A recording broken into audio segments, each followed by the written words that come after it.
ఏం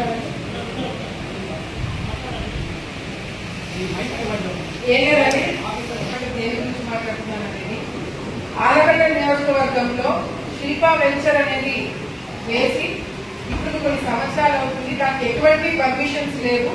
ఆఖరికి కుడా నుంచి మున్సిపాలిటీ దగ్గర నుంచి ఇరిగేషన్ డిపార్ట్మెంట్ నుంచి కానీ ఎక్కడ కూడా ఒక పర్మిషన్ కూడా లేకుండా శిల్పా వెంచర్ అక్కడ కట్టడం జరిగింది. అది కూడా ఏంటి పర్మిషన్స్ అంటే ఎటువంటివి? కేసీ కెనాల్ వెళ్తుంది.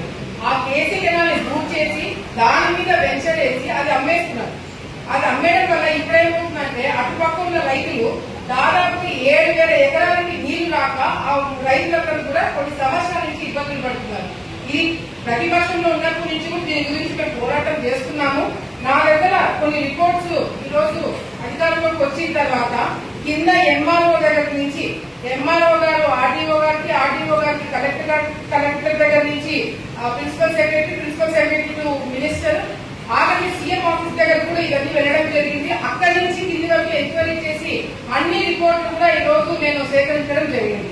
ఇప్పుడు ఏమవుతుందంటే ఈ కేసీ కెనాల్ ఏదైతే బుక్ చేశారో అసెంబ్లీ మొదలవుతున్నగా నాకు రిప్లై వస్తుంది. ఏదైనా మీటింగ్ నేను వస్తున్నానగా నాకు రిప్లై వస్తుంది. అంతేగాని ఇంతవరకు సంవత్సరం అవుతుంది. అసెంబ్లీలో దీని గురించి 3 సార్లు మాట్లాడినాను. ఇంతవరకు ఆ శిల్పా వెంచర్ ఎవరైతే వేశారో వాళ్ళ మీద ఒక్క యాక్షన్ కూడా తీసుకోలేదు. నేను ఇవన్నీ కూడా నేను కలెక్టర్ గారితో కూడా మాట్లాడాను. తను కూడా వెంటనే స్పందించి నాకు అన్ని విధాలుగా ఎంక్వైరీ చేపించమని కింద వరకు ఆదేశాలు ఇవ్వడం జరిగింది. అన్ఫార్చునేట్ గా మా జిల్లా మంత్రులు రాలేదు, కానీ మంత్రి గారు ఉన్నారు కాబట్టి పరస్పరంగా కూడా మేము ఒకటే తెలియజేసుకుంటున్నాం. ఇది ఏదైతే వెంచర్ ఉందో సీఎం ఆఫీస్ నుంచి టేక్ సివియర్ యాక్షన్. అంటే ఎటువంటి వాళ్ళ మీద, కేవలం వెంచర్ వేసిన వాళ్ళ మీద కాదు, స్పెక్టేటర్స్ గా ఉండిపోయిన వాళ్ళు, అంటే అధికారులు ఎవరైతే చూస్తూ ఉండిపోయి ఎటువంటి యాక్షన్ తీసుకోవడం దీన్ని అడ్డుకోలేదో వాళ్ళ మీద కూడా యాక్షన్ తీసుకోండి అని చెప్పి సీఎం ఆఫీస్ నుంచి రావడం జరిగింది. ఎస్సీ గారు రాలేదా? ఎస్సీ గారు మీకు బాగా తెలుసు, మీరు గత ప్రభుత్వంలో ఈగా పనిచేస్తున్నారు కదా, మీకు చాలా ఐడియా ఉంటుంది. ఎందుకంటే మీరు వన్ ఆఫ్ ద స్పెక్టేటర్, కరెక్టే కదండి? ఈ రోజు అసలు యాక్చువల్లీ ఈ సబ్జెక్ట్ కోసమే వచ్చినా నేను. మీరు దీని మీద ఎటువంటి యాక్షన్ తీసుకోబోతున్నారు? వీళ్ళ మీద కేసులు పెడుతున్నారా లేదా? ఎందుకంటే ఇప్పుడు ఏమవుతుందంటన్నా, వీళ్ళు డిపార్ట్మెంట్ ఎక్కువ ప్రెజర్ పెట్టడం వల్ల ఒక రిప్లై వచ్చింది, ఏమని డెమాలిష్ చేసేసేయండి. డెమాలిష్ చేయడం వల్ల అక్కడ ఎవరైతే అమాయకంగా శిల్పా వెంచర్ ఏదో చాలా గొప్ప వెంచర్ అని చెప్పి ఇల్లు కట్టుకున్న వాళ్ళు ఇప్పుడు వాళ్ళని డెమాలిష్ చేయమని చెప్పి చాలా ఈజీగా చెప్పేస్తున్నారు. దానికి చెడ్డ పేరు ఎవరికి వస్తుంది? వెంటనే డెమాలిష్ ఏం చెప్పినట్టు అవుతుంది. మేము అడిగేది ఏంటంటే they have to pay compensation. As per supreme court orders ప్రకారంగా కూడా ఎవరైతే ఈ విధంగా వెంచర్ చేసి ఇచ్చేసారో వాళ్ళని కాంపెన్సేషన్ కట్టించమని చెప్పి సుప్రీం కోర్టు ఆర్డర్స్ ఉంది. అండ్ ఎస్సీ గారు ఇంకొకటి, సుప్రీం కోర్టు ఆర్డర్స్ ఎవరైతే ఈ విధంగా ఎంక్రోచ్మెంట్స్ చేసి ఎస్సీ వాళ్ళు ఎవరైనా యాక్షన్ తీసుకోకపోతే టేక్ యాక్షన్ అని ఎస్సీ అని చెప్పి సుప్రీం కోర్టు ఆర్డర్స్ వచ్చినాయి. సో మీరు బలవుతారు. ఇందులో మీరు మీ ఉద్యోగాలు కాపాడుకోవాలనుకున్నా, మీరు వాళ్ళని కాపాడుకోవాలనుకున్నా, మీరు ఏంటంటే డిసైడ్ చేసుకోవాలని చెప్పి కూడా సందర్భంగా వాళ్ళకి నేను తెలియజేసుకుంటాను. మాట్లాడిన తర్వాత కూడా ఇంతవరకు ఒక ఎంక్వైరీ కూడా వాళ్ళు చేయలేదు. నేను వెంట పడితే కానీ పదే వెంట పడితే కానీ ఎంక్వైరీ రావట్లేదు. అండ్ ఇప్పుడు అసెంబ్లీ స్టార్ట్ అవ్వక ముందు ఇఫ్ యు ఆర్ నాట్, మీరు అంటే ఇప్పుడు మీరు చేసేదానికి లేదు, మీరు రెవెన్యూ డిపార్ట్మెంట్ కి రాయాలి.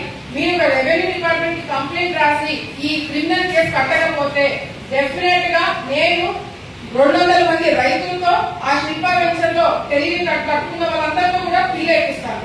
అది కూడా ఏంటి, అధికారులు ఎవరైతే దీన్ని యాక్షన్ తీసుకోలేదో వాళ్ళందరూ పేరు మెన్షన్ చేసి పిల్లేయాల్సి వస్తుంది. దయచేసి అంత దూరం తీసుకురాకుండా అసెంబ్లీ మొదలవ్వక ముందే వీళ్ళ మీద క్రిమినల్ యాక్షన్ తీసుకోవాలని చెప్పి కూడా నేను రిక్వెస్ట్ చేస్తున్నాను.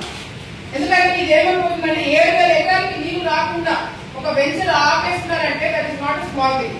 సో దయచేసి మీరు అది యాక్షన్ తీసుకోవాలని చెప్పి నేను ఈ సందర్భంగా తెలియజేసుకుంటూ, అదేవిధంగా మొన్న నీళ్లు వదిలినారు.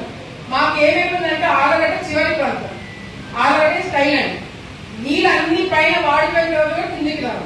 మాకు మొన్న జరిగిన ప్రాబ్లం నాకు తెలిసి గత కొన్ని సంవత్సరాలు ఎప్పుడు జరిగిందో చివరి ఆయకట్టి వరకు నీళ్లు తీసుకురాలేకపోయినాం. అసలు గతంలో నేను మంత్రి ఉన్నప్పుడు చాలా అంటే చాలా తక్కువ వర్షాలు పడినాయి. అసలు నీళ్ళే పెట్టిన టైంలో కూడా చివరి ఆయకట్టి వరకు నీళ్లు తీసుకురాగలిగినాం. ఇప్పుడు మొన్న నీళ్లు ఉండి కూడా సరిగ్గా వీళ్ళు ప్లానింగ్ లేకపోవడం వల్ల, రెగ్యులైజేషన్ సరిగ్గా చేయకపోవడం వల్ల చాలా ఇబ్బంది పడాల్సి వచ్చింది. చివరి ఆయకట్టు వరకు నీళ్లు తీసుకొచ్చేంత వరకు కేసీ కెనాల్ డెఫినెట్ గా దీని మీద వర్కౌట్ చేయాలా. మీరు చాలా చాలా చాలా ఈజీగా తీసుకుంటారన్నా నేను గతంలో మీరు అందరికీ నేను చాలా సందర్భాల్లో మాట్లాడి మీరు చాలా గట్టిగా వార్నింగ్ కూడా ఇవ్వడం జరిగింది. ఇప్పుడు యాక్షన్ తీసుకోకపోతే మాత్రం నేను కలెక్టర్ గారికి రిటర్న్ కంప్లైంట్ ఇవ్వాల్సి వస్తుంది. కాబట్టి దయచేసి వాళ్ళని జాగ్రత్తగా ఇవన్నీ రెగ్యులైజేషన్ చేసుకోవాలని చెప్పి కూడా సందర్భంగా నేను కోరుకుంటున్నాను. అంతేకాకుండా ఈజీ తెలుగుగా చాలా పెద్ద ప్రాబ్లం. తెలుగులో ఇప్పుడు ఏమైపోతుందంటే కళ్ళ ముందు నీళ్లు పోతున్నా కూడా మేము వాడుకోలేని పరిస్థితి. మాకు డిస్ట్రిబ్యూషన్ ఛానల్స్ లేవు.